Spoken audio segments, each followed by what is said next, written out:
Rebecca, what happened today? So today there were two witnesses for the defense who were both very strong. This morning we heard from John Boots from Der Spiegel about his experience working on the redaction and publication of the documents. A few points of interest from this morning. He was very adamant that WikiLeaks had not published first the unredacted diplomatic cables, but had republished it, that they were first published by other media and other outlets. He also was very adamant on some questioning from the prosecution, which the prosecution seemed to be conflating two different redaction and publication processes, the Iraq and Afghanistan war logs and the diplomatic cables.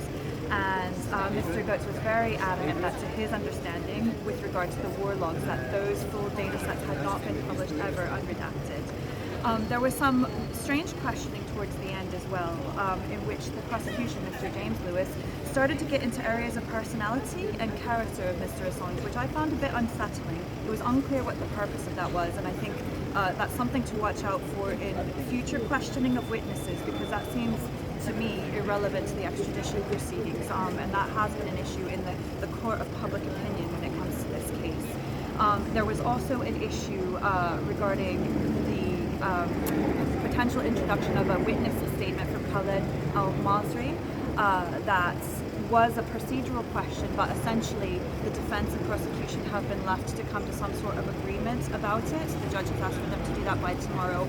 The issue at stake is that although the point of this testimony will be to highlight the impact of the publication of cables, the US government worries that accepting this into evidence will acknowledge that the US government is accepting the allegations of torture in this case. So that is a side issue in this particular case, but obviously one with quite big ramifications elsewhere. And this afternoon we heard from Daniel Ellsberg, and that was a very powerful testimony. He rejected any sort of attempt to paint the Pentagon Papers in quite a different light to WikiLeaks, and really expressed solidarity with Mr. Assange, with WikiLeaks. Viewed the motivation in the cases against both himself and now Mr. Assange very similar. Said that they both shared a sort of political opinion in that they were opposed not just to this government administration but to all administrations in U.S. history. That their work and their motivation was really in the interest of transparency and openness, and that they felt that the problem with government is a secret. He viewed some of the things that were exposed by WikiLeaks in their publications as similar to what he exposed in the Pentagon Papers, and expressed strong solidarity in that regard. He also refuted the allegations that anyone has experienced actual harm as a result of the publications. He said that in his experience in publishing the Pentagon Papers, that he was told at the time, you'll have blood on your hands, and that people were wrong, and he views that as very much similar to what's happening now. So that was the substance today. There were fewer technical difficulties than in previous days. Sometimes in the overflow court we're getting a bit of reverberation, sometimes the audio cuts or the video cuts, but today was much easier to follow from a technical perspective than in previous days. Have you been in correspondence with the courts to get a link back, or organized with Amnesty and the other groups concerning getting virtual access to this procedure? So we continue to have access problems as non-governmental organizations. So Reporters Without Borders is collaborating with other NGOs such as Amnesty International that have been affected. But we have, instead of continuing to pursue meaningless correspondence with the court at this point, because they stopped responding at a certain point last week to this, which we have focused on finding ways to get into court, which has not been easy. So we have managed to gain access to part of each day's proceedings so far, and that is thanks to support from others, including some really kind grassroots activists who are getting up and queuing from the very early hours to make sure that we're able to get in and comment on what's happening. So I want to make that clear. The access issues have not been resolved. We're only able to get in due to a combination of tactics to ensure that some of these very few public gallery seats are made available. But on that point, I want to know the court is still holding back 3 spots every session for 3 VIPs who apparently are named. The court knows who they are. We don't know who they are. We're now at the end of day 7. These VIPs have yet to materialize. But yeah, each session, 3 spots out of 5 that are being allocated to members of the public, which includes NGOs, because the court won't distinguish us as different. 5 spots are allocated, so 3 of those are held back each session.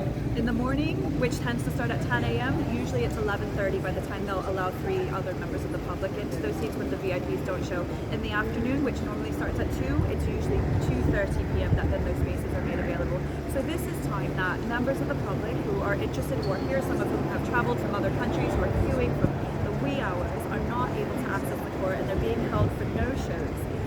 So my question at this point is this, not only who are these VIPs, but if they are VIPs, why can they not be accommodated elsewhere? Why do they have to take up the very few spaces in the public gallery, and particularly when they're not coming? So what that meant this morning for 3 activists who had queued is that they missed the entirety of John Goods's testimony, and those seats were empty in the public gallery, which is really shameful when this is supposed to be a trial held in public. What does this say about the Crown Prosecution Service concerning, the importance that this case has and the lack of openness that they seem to have towards and collaboration just towards observers? The way that many aspects of this have been handled has been extremely frustrating and is not what I would have expected from what I would have viewed as a very robust legal system. We are a mature democracy, we are a country bound by the rule of law, and we should be getting it better. Some of the technical aspects of this have fallen short of things that we've witnessed in other countries, even developing countries, that seem to have invested a bit more in ensuring that judicial proceedings go smoother, even if we're talking about show trials in countries like Turkey. Okay, and it's not just this this few weeks here in September. This has been the case before in other aspects of Julian Assange's case with administrative hearings over the past 6 months. There has been a series of problems. In February at Woolwich Crown Court, although we did not have the COVID factor at play yet then, there were a number of issues with access with several aspects of the trial then too. So I've said it this way, and I'll say it this way again. I think many of these things at face value, in and of themselves, can be individually explained away. But the cumulative impact is that it is extremely difficult for anybody wishing to follow this case. And at this point, I have to question: is that just a matter of competence, or is that intentional? Because it feels like to me, as somebody who did queue every morning in February to get into Woolwich Crown Court, and somebody who's been doing her best to get in, to as much as I can of this week's and last week's proceedings, it feels to me like it is intentionally being made as difficult as possible, that we are being made to feel uncomfortable, unwelcome, that aspects of us being able to do our jobs as professional NGO observers are being impacted, and every day there's moving goalposts. So to me, at this point, I will say it definitely feels deliberate. I don't know at who did it, but I hope that those with the power to improve things will do so, because the world is watching, and even if the world cannot be in this courtroom, that's what we are doing there, and we will speak loudly and repeatedly until this is acknowledged by our government.